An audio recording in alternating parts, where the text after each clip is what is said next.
সুপ্রিয় দর্শক, আমন্ত্রণ জানাচ্ছি রমজানের বিশেষ অনুষ্ঠান রুহ আফজা হেলদি আড্ডায়। আমি নাইলা বাড়ি আছি আপনাদের সাথে, আর আমার সাথে আজকে আড্ডা স্পাইসি করতে আছেন doctor Anupam Hossain, sports consultant, sports physician, nutritionist. তিনি আজকে আমাদেরকে বলবেন স্পোর্টসম্যানদের জন্য রমজানের সময় ডায়েট কি হতে পারে। ভাইয়া কেমন আছেন? বেশ ভালো আছি, আলহামদুলিল্লাহ। আপনাকে আজকে প্রোগ্রামে পেয়ে খুব ভালো লাগছে। Same here. আমি জানতে চাই যে স্পোর্টসম্যানদের জন্য আসলে রমজানটা ঠিক পারফেক্ট কিনা, মানে রমজানে তারা রোজা রাখতে পারে কিনা। অ্যাবসলিউটলি। এবং আপনি জেনে আশ্চর্য হবেন যে ওয়ার্ল্ড ওয়াইড এলিট অনেক অ্যাথলেট যারা অলিম্পিক গেমসের সময়, কেউ ওয়ার্ল্ড কাপের সময় রোজা রেখে অলিম্পিক গেমসে অংশ নিয়েছেন, মেডেল জিতেছেন, ওয়ার্ল্ড কাপের ম্যাচ খেলেছেন, তার দল হয়তো ওয়ার্ল্ড কাপের শিরোপা জয় করেছে। আমি মেসুত ওজিলের কথা বলতে পারি, জার্মানির, আলজেরিয়ার অনেক খেলোয়াড়, ফ্রান্সের অনেক খেলোয়াড়, কখনো কখনো নাইজেরিয়া টিম, এরা অনেক এলিট অ্যাথলেট প্রডিউস করেছে যারা রমজানের সময় রোজা রেখেছে। এবং এখন কিন্তু দেখা যায় যে ইন্টারন্যাশনাল যে ক্যালেন্ডার স্পোর্টসের, সেটা ক্ল্যাশ করে যায় রমজানের সাথে। আগে দেখা যেত যে 1986 সালে প্রথম ওয়ার্ল্ড কাপে রমজান ক্ল্যাশ করেছিল, আর এই লাস্ট ওয়ার্ল্ড কাপে কিন্তু লাস্ট অলিম্পিক গেমসও রমজানের মাঝে হয়েছে। আপনি তো অনেক দিন হলো স্পোর্টসের সাথে আছেন, 30 ইয়ার্স। আপনি আপনার এক্সপেরিয়েন্স বলুন বাংলাদেশের সাথে থেকে। বাংলাদেশে ইনফ্যাক্ট আমি যখন ফুটবল টিমের সাথে কাজ করেছি, হকি টিমের সাথে কাজ করেছি, ইভেন ক্রিকেট টিমের সাথেও কাজ করেছি, দেখেছি অনেক প্লেয়ার কিন্তু রোজা রেখেছে। বাংলাদেশে একটি সুবিধা হলো যে বাংলাদেশ মুসলিম কান্ট্রি, সো শিডিউলটা ওইভাবে করা যায় যে রমজানের রোজা খোলার 3 থেকে 4 ঘন্টা পর বা অ্যাটলিস্ট 1 থেকে 1.5 ঘন্টা পর শিডিউল করা। ইন দ্যাট কেস খুব একটা প্রবলেম হয় না প্লেয়ারদের। কম্পিটিশন ডায়েট, কম্পিটিশন চলাকালীন ঠিক আগে বা কম্পিটিশনের সময়ে হাইড্রেশন, সব লেভেলগুলো ঠিক রাখা যায়। কিন্তু সমস্যা দ্বারাই অ্যাকচুয়ালি অমুসলিম দেশ কিংবা যেসব দেশে ওইভাবে ইসলাম প্র্যাকটিস করা হয় না, সেই সব ক্ষেত্রে যখন কোনো প্লেয়ার রোজা রাখতে চান, তখন তাকে কোচিংয়ের ব্যাপার, কোচিং স্টাফ যারা রয়েছেন তাদের সাথে কথা বলতে হয়, আলাদাভাবে নিজের হাইড্রেশন, আলাদাভাবে নিজের ফুডের ব্যাপার খেয়াল রাখতে হয়। আদারওয়াইজ পারফরমেন্স সেম রাখা সম্ভব নয়, কারণ হাইড্রেশনের ব্যাপারটি হলো 2% হাইড্রেশন যদি কম থাকে একজন প্লেয়ারের পারফরমেন্স অপটিমাম হবে না। আর রমজানে তো পুরো দিন আমরা পানি খেতে পারছি না, তার মানে হলো অন্য যে সময়টা আমরা জেগে থাকছি অন্তত, এবং খাওয়ার অনুমতি রয়েছে ইসলামের পয়েন্ট অফ ভিউ থেকে, সেই সময়টুকু আমরা প্রপারলি ফুড গ্রহণ করা, প্রপারলি পানি গ্রহণ করা। অনেকের মধ্যে ভ্রান্ত ধারণা আছে পানি একবারে খেয়ে ফেলতে হবে। কিন্তু আমি এখানে একটু অ্যাড করতে চাই যে আপনি নিশ্চয়ই রুহ আফজার সম্পর্কে জানেন, রুহ আফজার যে গুণাগুণগুলো আছে সেগুলো সম্পর্কে জানেন। স্পোর্টসম্যানদের জন্য আপনি কিভাবে এটাকে রেফার করতে চান? অ্যাকচুয়ালি রুহ আফজা বা যে কোনো টাইপের শরবত, রুহ আফজার তো অনেক ঐতিহ্য রয়েছে। ইনফ্যাক্ট আমরা ছোটবেলা থেকেই রোজা রাখি, বোধহয় নিয়ার অ্যাবাউট অনেক বছর হয়ে গেছে। সেই আমার মনে পড়ে যে আমি যখন বোধহয় ক্লাস 3 বা 4-এ পড়ি, সেই সময় থেকে রোজা রাখা শুরু করেছে। And Rooh Afza is a common item from there up to, চলে না, হ্যাঁ, up to this time. So এখানে একটা সুবিধা হলো যে এখানে সুগার আছে, এবং এখনকার যে আমাদের ইফতারের কালচার, সেখানে কিন্তু প্রচুর পরিমাণে সুগার থাকে বিভিন্ন আইটেম। অনেকাংশে ফ্যাট ফ্রি, এবং ফ্যাট ফ্রি বলবো না, সুগার থাকছে, এই সুগার কন্টেন্টটা কার্বোহাইড্রেট বাড়িয়ে দিচ্ছে।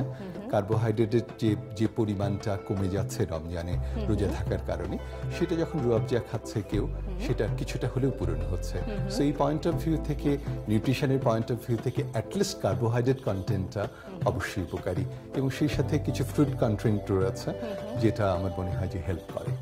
আমার একটা প্রশ্ন ছিল যে যেই ছেলে মেয়েরা টিনেজার, অর্থাৎ 12 থেকে 18 বছর যাদের বয়স এবং যারা স্পোর্টস প্র্যাকটিস করছে, এই গরমের মধ্যে রোজা রেখে তারা কিভাবে প্র্যাকটিস করবে? এই তপ্ত গরমে তো আমরা নিজেরা বেরই হতে পারি না, তারা কি করবে? অ্যাকচুয়ালি সেই সময়টা শিডিউলটা চেঞ্জ করে ফেলতে হয়।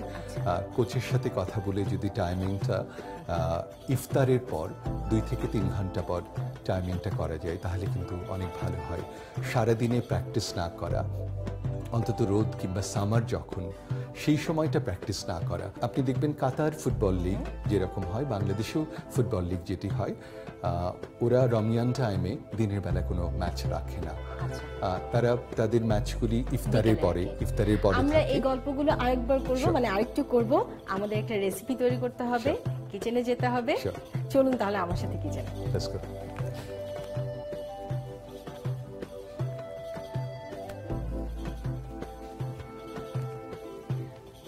আজকে আমরা বানাবো রুহ আফজা আইস টি। Okay.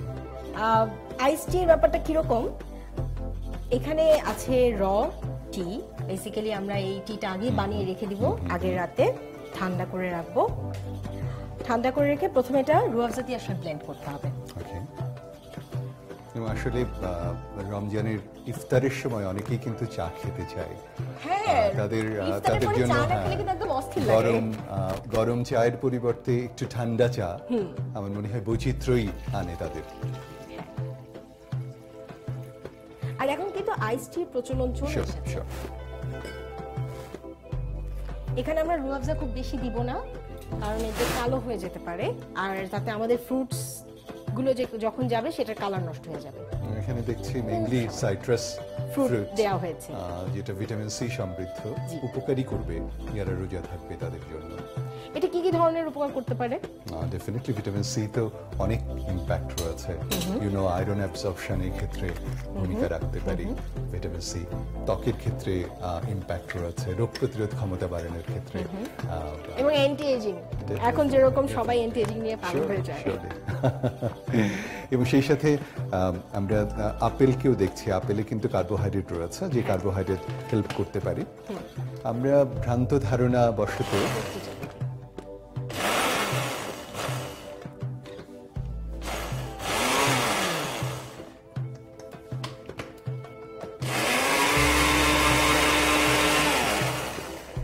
ঠিক আছে, আমাদের এটা ব্লেন্ড হয়ে গেল ভাই, আমরা শুনতে থাকি। আমরা ভ্রান্ত ধারণাবশত ভাজা পোড়া, পেঁয়াজি, বেগুনি এগুলি খেতে অনেক বেশি পছন্দ করি, কিন্তু আমার মনে হয় যে প্রথমে একটু বরফ দিতে হবে। তারপর আমার মনে হয় যে যত বেশি হেলদি ফুড থাকবে আমাদের ইফতারে, তত বেশি আমাদের রোজা 30টি পূর্ণ করার সক্ষমতা বেড়ে যাবে। অনেক সময় দেখা যায় যে শেষ পর্যায়ে এসে অনেক অসুস্থ হয়ে পড়েন, বিকজ প্রথম দিকে ইফতারের সময় এত বেশি আনহেলদি ফুড মানুষ খায়। এখন কিন্তু বাইরে খাবার খাওয়া এক ধরনের ট্রেডিশন হয়ে গেছে আমাদের। আমরা মনে হয় যে নিজেদের ঘরের খাবারও এখনো খুব বেশি পছন্দ করি না। আর আমাদের হোটেলগুলো সবসময় চায় আমাদেরকে অ্যাট্রাক্ট করতে, নানান রকমের অফার দিয়ে রাখে, কিন্তু ঘরে বসে যদি আমরা এই ধরনের কিছু আইটেম তৈরি করতে পারি তাহলে কিন্তু খারাপ হয় না, বরং আরো বেশি হেলদি। ঘরে আমি জানি কোন খাবারটা খাচ্ছি, কিভাবে প্রিপেয়ার করছি।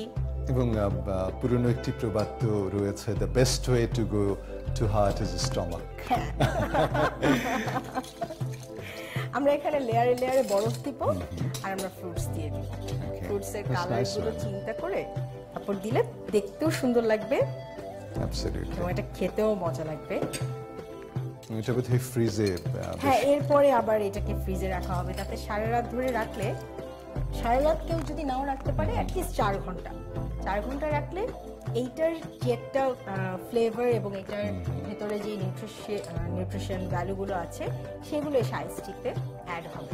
এবং কোনোভাবে ফ্রিজে যেহেতু থাকছে, ফার্মেন্টেশনে কোনো চান্স থাকছে না, ব্যাকটেরিয়া অ্যাটাক করছে না। এবার আমরা এটাতে ঢেলে দিচ্ছি। সুন্দর কালার হচ্ছে। কি নেই বলেন তো, এটার মধ্যে সবই আছে। Absolutely. অনুপম ভাই, থ্যাংক ইউ সো মাচ আমার সাথে আসার জন্য। কিন্তু হামদারদের পক্ষ থেকে আপনার জন্য একটা ছোট্ট গিফট আছে। Okay, just wonderful. Thank you so much. You welcome. দর্শক দেখলেন তো কত সুন্দর করে বানিয়ে ফেললাম আইস টি। এটা শুধু এখন 1 রাত ভিজিয়ে রাখতে হবে অথবা 4 ঘন্টা ভিজিয়ে রাখতে হবে। আজকের মতো বিদায় নিচ্ছি, কিন্তু যাবার আগে বলে দেই, আরো যদি মজার মজার রেসিপি জানতে চান তাহলে আমাদের ওয়েবসাইট ভিজিট করুন www.ruhafza.com.bd। আমাদের ফেসবুক পেজ হামদর্দ রুহাফজা। ভালো থাকুন, সুস্থ থাকুন, রুহাফজা হেলদি আড্ডার সাথেই থাকুন। আল্লাহ হাফেজ।